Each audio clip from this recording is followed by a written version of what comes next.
کشمور میں جیسے ہی سردی کا موسم شروع ہوا ہے، شہر بھر میں لنڈے بازاروں کی رونقیں دوبالا ہو گئی ہیں۔ بازاروں میں جگہ جگہ پرانے مگر کارآمد گرم کپڑوں، جیکٹوں اور سویٹرز اور کمبلوں کی دکانیں سج گئی ہیں۔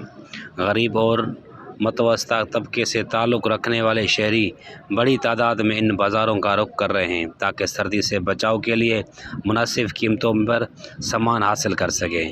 غریب لوگوں کے لیے اکثر کرے، جو مزدور لوگ ہیں، جو ہاری لوگ ہیں، یہ ان کے لیے کھلا ہوا ہے الحمدللہ۔ یہ وہی ہم سے اکثر چیزیں لیتے ہیں۔ جب بڑے طبقے والے لوگ بھی آتے ہیں کیونکہ یہ لنڈے میں چیز اچھا آتا ہے، جو بھی لنڈے میں چیز آتا ہے بیرونی ملک آتا ہے، پاکستانی نہیں آتا ہے الحمدللہ۔ آج کے آپ کے پاس کمبل کے اور کیا چیز ہے؟ جیکٹ وغیرہ؟ کمبل کے علاوہ میرے پاس جیکٹ بھی ہیں، بچہ کمبل بھی ہیں، بند فولڈنگ والے بھی ہیں، اور بسترا بھی ہیں، رضائی وغیرہ بھی ہے الحمدللہ۔ ہر شے ہے، سردیوں کا پورا سامان ہے۔ سائیں برانڈیڈ چیزیں، باقی کوریا کمبل ہیں، جیکٹ ہیں، کھلے چکھے ہیں، ملین ہیں، دومی مفلر ہیں، دومی بچہ ہوڈ ہیں، ہر شے ہمیں سستے ہیں، لیکن سستے ریٹ ہے، صحیح ریٹ ہے۔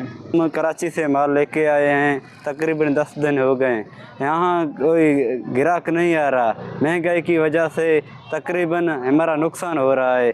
ہم اعلیٰ عملداروں سے گزارش کرتے ہیں کہ یہ مہنگائی کم کیا جائے تاکہ ہماری گراہکی ہو رہے۔ محکمہ موسمیات کے مطابق آئندہ دنوں میں مزید ٹھنڈ بڑھنے کا امکان ہے، جس کے پیش نظر لنڈے بازاروں میں بھی رش میں مزید اضافہ متوقع ہے۔ کشمور میں سردی جتنی بڑھ رہی ہے، لنڈے بازاروں کی گہما گہمی بھی اتنی ہی زور پکڑتی جا رہی ہے۔ کیمرہ مین ٹیم کے ساتھ بختیار امن چاچڑ، وش نیوز کشمور۔